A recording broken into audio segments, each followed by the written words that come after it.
Ya, saudara, kita masih berbincang mengenai percepatan vaksinasi yang berkejaran dengan laju pandemi. Ada Mas Heri Trianto, Kabid Komunikasi Publik Satgas COVID-19, Mas Hermawan Saputra, Dewan Pakar dari IAKMI, Ikatan Ahli Kesehatan Masyarakat Indonesia, dan Mas Ahmad Arief, jurnalis harian Kompas dan juga relawan data dari Lapor COVID. Mas Hermawan, apa kemudian kalau begitu ya, kalau di bagian pertama Anda mengatakan ingat, vaksinasi boleh dikejar, tapi ini komplementer, hulunya yang mesti kita benahi begitu. Vaksinasi salah satu saja, nggak apa-apa dikejar, tetapi ada yang harus kita selesaikan. Apa yang kemudian menjadi usulan Anda yang kemudian harus dilakukan pada saat ini, melihat data dan fakta pada saat ini PPKM darurat sudah berjalan sudah hampir 2 minggu sampai tanggal 20 Juli nanti di Jawa Bali terutama. Mas Hermawan. Baik, jadi Mas Bayu, untuk efektivitas PPKM baru bisa kita lihat itu mungkin seminggu kemudian. Jadi seminggu dari sekarang ya, antara 14 sampai 21 hari setelah pemberlakuannya. Nah, kemudian yang menarik ini kalau kita baca dari proxy data ya, data harian kita, misalnya data per tanggal 15 hari kemarin, itu kasus aktif kita itu Mas Bayu sudah lebih dari 480.000 kasus aktif. Kemudian kasus suspek kita itu lebih dari 200.000. Nah, yang menarik, ini semua temuan dari sekitar 150.000 sampai 200.000 spesimen per hari. Nah, kalau data kita 480.000 kasus aktif plus kasus suspeknya 200.000 lebih, kita kira-kira itu udah total hampir 650.000 kasus yang probable to case namanya ya. Jadi 650.000 ini kira-kira spesimen yang harus kita kejar per hari itu mestinya minimal sudah 1 juta spesimen rate per hari. Sekarang belum? Nah, jadi sekarang belum, sama sekali jauh, ada peningkatan tapi tidak signifikan. Spesimen rate kita sekarang sudah antara 150.000 sampai 200.000. Kalau kita rata-rata sekitar 150.000 lah dalam seminggu terakhir ini. Nah, ini yang menjadi PR besar yang harus kita lakukan apabila kita mau mengejar PPKM menjadi efektif. Sebenarnya kita tidak perlu kaget dengan kenaikan angka temuan harian dan pasti akan terus naik. Misalnya 56.000. Kemarin kasus naik itu pasti akan terpecahkan lagi esok dan lusa. Nah, hanya saja persoalan kita, apa sih makna dari data-data ini? Apakah kaitan dengan kebijakan PPKM? Apa kaitannya dengan kebijakan vaksinasi? Nah, ini yang kami sebut sebenarnya vaksinasi itu jangan sampai dipahami sebagai andalan untuk mengendalikan virus. Ini tidak tepat. Tetapi vaksinasi persis seperti yang disampaikan oleh Pak Heri harus ditujukan untuk memperkuat mitigasi risiko setelah kasusnya terkendali. Bagaimana cara mengendalikan kasus? Hanya 2, dari perilaku dan dari kebijakan. Kalau mau extraordinary policy making adalah lockdown. Tapi kalau mau perilaku, nah inilah yang memang sulit sekali sampai sekarang ini kita temukan kedisiplinan yang menyeluruh di tengah masyarakat kita. Tapi semua, kalau kita lihat negara-negara sukses saat ini ya, itu rata-rata mengendalikan kasusnya dulu, persis seperti yang disampaikan Pak Heri, baru melakukan vaksinasi. Nah, bukan mengandalkan vaksin untuk pengendalian kasus, dan itu tidak akan tepat dalam suasana kita. Jadi memang kita berpacu, 3T yang menjadi kewajiban pemerintah harus betul-betul dikejar, tetapi kita terus mengkampanyekan dan juga membackup agar masyarakat tetap lebih berkualitas dalam berperilaku dengan yang 5M itu. Oke, Bayu. 2 hal itu ya. Mas Heri, Anda ingin menanggapi, karena ini juga janji dari pemerintah bahwa 3T ini, tracing, testing, dan treatment ini akan digenjot begitu. Tapi ternyata belum menurut data dari Mas Hermawan. Mas Heri. Iya, benar. Jadi target testing ini selama periode PPKM darurat sejak awal itu di state itu 500.000 testing per hari, tetapi sekarang baru tercapai di 200.000. Nah, ini memang menjadi PR dan masih jauh ya dari yang... Apa kendalanya, Mas Her? Gitu. Ya, kendala utamanya sebenarnya adalah bagaimana testing itu juga dilakukan atau tracing itu juga dilakukan. Sekarang seperti tadi, tenaga kesehatan kita begitu kewalahan dalam menghadapi lonjakan kasus. Di samping mereka juga dibebani dengan target untuk melakukan vaksinasi yang cukup tinggi gitu ya. Di tingkat puskesmas kayak gitu memang ini semacam buah si malakama mana yang harus didahulukan, kira-kira seperti itu. Dan saya rasa dengan segala keterbatasan sekarang, dengan kasus, dengan begitu banyak nakes yang terpapar, kita bisa melakukan testing 1,5 kali lipat dibandingkan bulan Juni, itu sepertinya sebenarnya sebuah perkembangan yang cukup bagus, tetapi Oke. tidak cukup seperti disampaikan Pak Hermawan tadi. Makanya memang perlu ada langkah-langkah yang extraordinary untuk mempertinggi tenaga tracer ini ya. Caranya mungkin tidak sekedar melibatkan tenaga kesehatan ataupun Babinsa, bahkan mungkin melakukan rekrutmen baru tenaga-tenaga tracer ini untuk melakukan penelusuran secara lebih intensif yang akhirnya ketika penelusuran intensif misalnya dari kontak erat itu 15, berarti kan tingkat testingnya akan meningkat secara otomatis gitu. Kalau sekarang misalnya dari orang yang terkena 1 kemudian hanya bisa diperiksa beberapa, berarti masih ada banyak yang berkeliaran yang kemudian berpotensi untuk menyebarkan. Itu benar. Dan kemudian saya juga ingin sampaikan Mas Bayu, di Satuan Tugas Penanganan COVID-19 ini memang penekanan pada perubahan perilaku itu menjadi program utama sejak awal tahun. Awal pandemi, sudah 1 tahun gitu ya. Bagaimana kita mengubah perilaku ini dengan melibatkan kerjasama multisektor yang kita sebut di pentahelik. Kita libatkan semuanya untuk terlibat. Tokoh agama untuk terlibat, tokoh masyarakat untuk terlibat, untuk mendorong atau mempersuasi masyarakat mengubah perilakunya. Sudah ada evaluasinya, Mas? Tidak mudah. Ya. Selama ini memang terus dievaluasi dan memang ada sebuah kecenderungan. Kami punya dashboard yang dengan relawan hampir 500.000 untuk melaporkan kepatuhan masyarakat. Itu kenaikan kepatuhan dan disiplin protokol kesehatan itu naik turun, Mas. Jadi ketika kasus di sebuah daerah itu turun gitu ya. Ikut turun disiplinnya. Itu disiplinnya juga akan turun. Kemudian akan naik, kemudian mereka akan naik gitu. Nah ini yang sebenarnya nggak boleh gitu. Karena kita harus bermasalah dulu baru kemudian naik disiplinnya. Harusnya kita tetap menjaga konsistensi disiplin menjalankan protokol kesehatan. Kemudian kita akhirnya bisa mengendalikan kasus.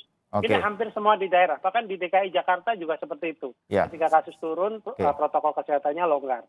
Ketika naik, ya mereka naik lagi gitu. Ya, saya terima kasih Mas Heri mau membuka ini dan ini menjadi perhatian kita dan saya berdoa nanti bisa diperbaiki mengenai disiplin ini dan komunikasi kepada publiknya karena inilah hulunya dan kemudian salah satu yang juga hulu adalah semoga bisa tuh dicapai. Saya tahu Satgas COVID-19 nggak bisa bekerja sendirian, masih banyak stakeholder yang lain.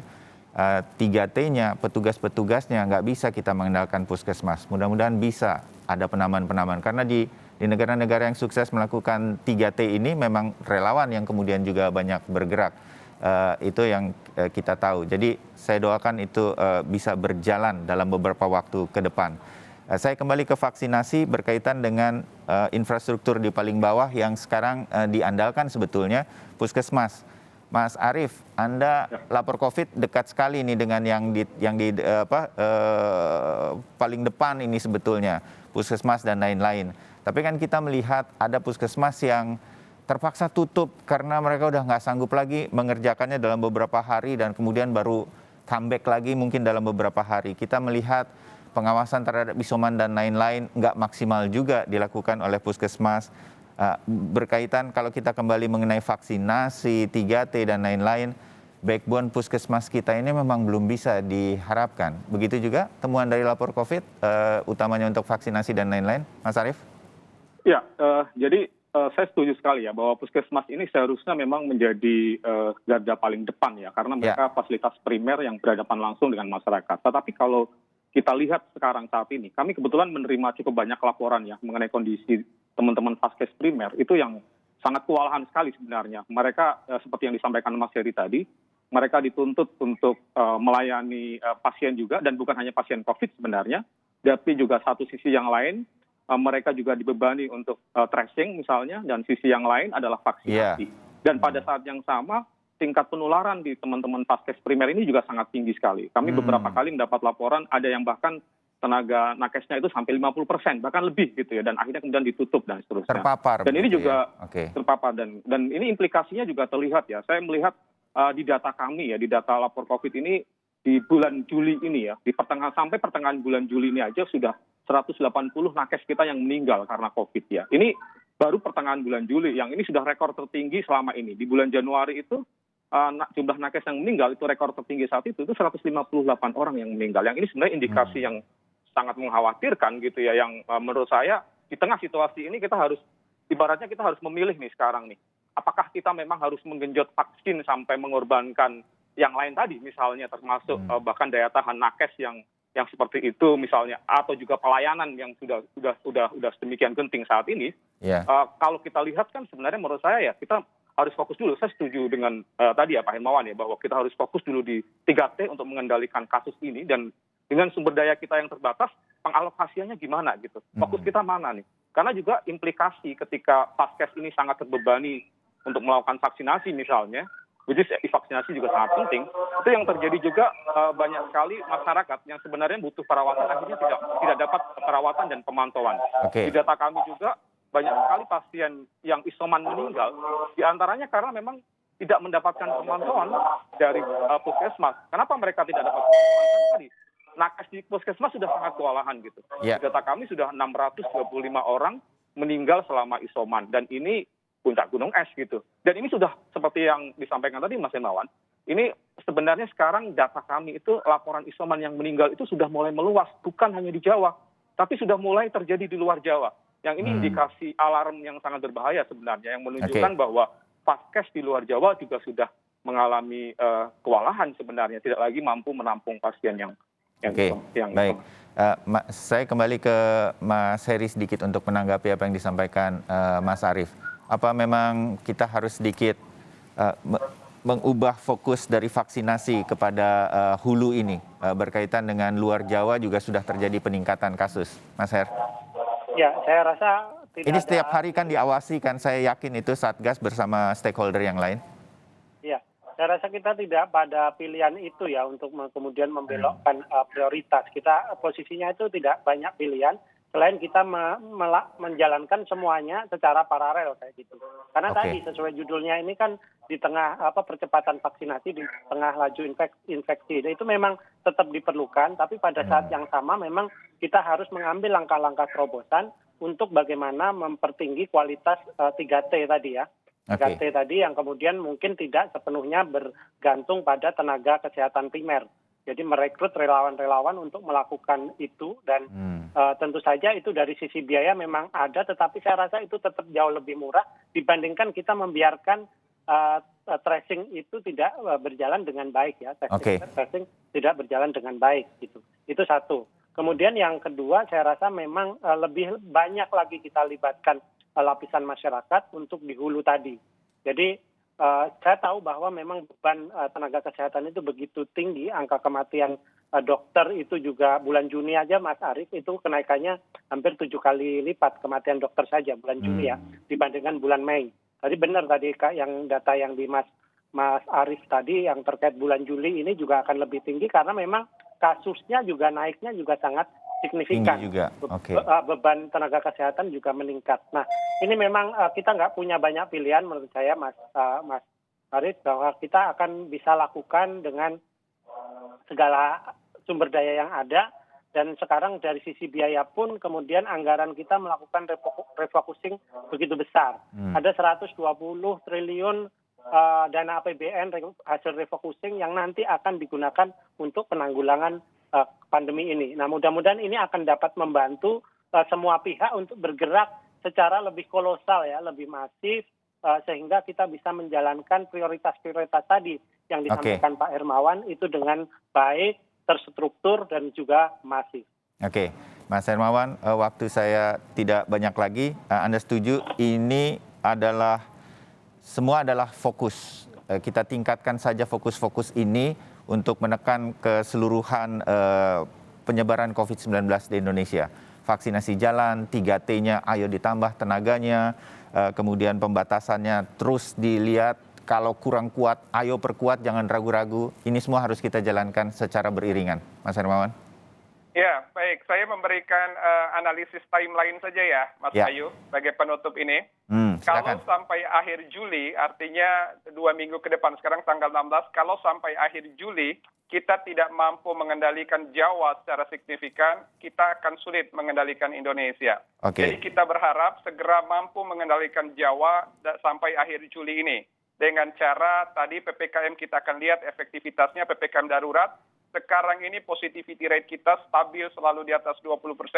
Jadi kalau misalnya sampai akhir Juli positivity rate kita masih di atas 20%, kita harus jujur mengatakan mungkin kita perlu melakukan lockdown tanpa tawar-menawar untuk Jawa, agar Jawa terkendali supaya Indonesia terkendali. Jadi kalau kita tidak mampu mengendalikan Jawa, saya khawatir kita sulit mengendalikan Indonesia di waktu mendatang. Ini sebagai bukan sebuah hal yang harus kita reaktif, takut-takuti, tidak sama sekali. Tetapi ini kejujuran akademis untuk dan demi warga negara Indonesia, supaya juga kebijakan kita sistematik, terarah, terstruktur, dan juga sesuai dengan target-target yang sudah ditetapkan oleh pemerintah sendiri, Mas Bayu. Mudah-mudahan masyarakat juga mendukung ini semua dengan kesadaran penuh untuk terus membatasi diri, menjaga jarak, menggunakan masker, dan jangan pernah mendekati yang namanya kerumunan.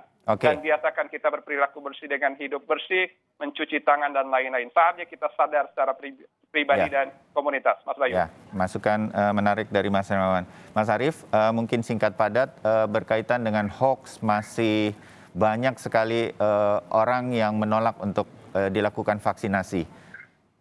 Semua ini harus kita lakukan beriringan dan menjadi semangat kita semua untuk menekan pandemi. Tapi masih ada hoax-hoax yang terus berkembang berkaitan dengan vaksinasi, tidak ada COVID dan lain-lain. Mas Arief, lapor COVID, usulannya mengatasi ini? Ya, jadi hoax kami juga menemukan ya bahwa memang ada masyarakat yang masih belum mau divaksin, dipercaya hoax dan seterusnya ya. Tetapi menurut kami bahwa sebenarnya kalau kita melihat faktanya, sebenarnya lebih banyak orang yang sebenarnya berbondong-bondong dan antre untuk divaksin gitu. Dan seperti yang saya sampaikan di awal tadi, justru ini yang harus jadi concern kita gitu ya, untuk justru menjaga proses vaksinasi tidak menjadi kluster penularan dengan menurut. Halo, Mas Arief? Iya. Oh, silakan. Ya, dan seperti itu, Mas. Jadi menurut saya terus terang tidak begitu khawatir sekarang dengan orang yang menolak vaksin. Apalagi dengan kasus yang seperti sekarang sebenarnya. Mau tidak mau pasti orang akan berbondong-bondong. Saya ada beberapa orang yang sebelumnya menolak vaksin juga sudah berubah misalnya. Dan ini saya lebih concern bagaimana kita mempercepat proses distribusi, memperbaiki komunikasi. Dan satu hal yang paling penting ya, perilaku masyarakat ini sangat tergantung sebenarnya pada konsistensi pesan yang disampaikan dan contoh yang ditunjukkan oleh para tokoh-tokoh masyarakat, termasuk para pejabat dan seterusnya. Ini justru kuncinya sebenarnya. Komunikasi risiko yang baik, komunikasi risiko yang transparan, dengan data yang baik. Dan salah satunya yang paling kunci sebenarnya adalah data yang transparan. Banyak sekali nih sekarang nih, angka kematian saja misalnya yang sangat underreported. Yang ini justru bisa mempengaruhi persepsi risiko publik juga yang menganggap bahwa seolah-olah risiko di sekitarnya masih kecil, padahal sebenarnya sudah sangat mengkhawatirkan. Jadi kalau kita mau berharap untuk mengendalikan perilaku masyarakat, kita juga harus transparan dalam data dan harus dengan komunikasi risiko yang konsisten dan baik kalau menurut saya. Jadi kita tidak bisa menyalahkan masyarakat begitu saja selama kita tidak mengoreksi diri. Baik, terima kasih masukannya. Singkat dari Mas Heri, Satgas COVID-19. Saya meyakini kita masih optimis bisa mengatasi situasi pandemi COVID-19. Singkat, Mas Heri. Iya, saya juga masih meyakini itu sepanjang kita bisa bersama-sama menghadapi ini secara bersama. Saya setuju juga kita terbuka dengan data. Saya rasa selama ini kita sudah berusaha menyajikan data dengan sangat terbuka dan tidak ditutup-tutupi, sehingga masyarakat tadi komunikasi risiko kita juga mendapat dukungan juga dari publik. Jadi saat ini memang situasinya tidak mudah, jadi masyarakat lebih baik di rumah saja untuk menghindari penularan, dan juga seperti tadi dikatakan Pak Hermawan, untuk tidak sekali-kali mendekati kerumunan. Iya. Baik, terima kasih banyak wawasannya, ingatannya pada situasi seperti ini kepada kita. Saya sebagai anggota masyarakat juga sudah mendapatkan masukan-masukan berarti. Bagaimana pentingnya semua langkah yang sekarang dilakukan oleh pemerintah untuk mendukung menekan penyebaran COVID-19. Kita bisa, tapi kita harus sama-sama. Ini yang harus kita lakukan dan semua masukan ini adalah untuk Indonesia. Mudah-mudahan kita bisa mengatasinya dengan baik. Sambil terus berdoa dan berikhtiar untuk selalu sehat. Mas Herman, terima kasih. Mas Ahmad Arief, terima kasih. Mas Heri Trianto, terima kasih. Selamat bertugas, selamat pagi. Salam sehat. Salam sehat.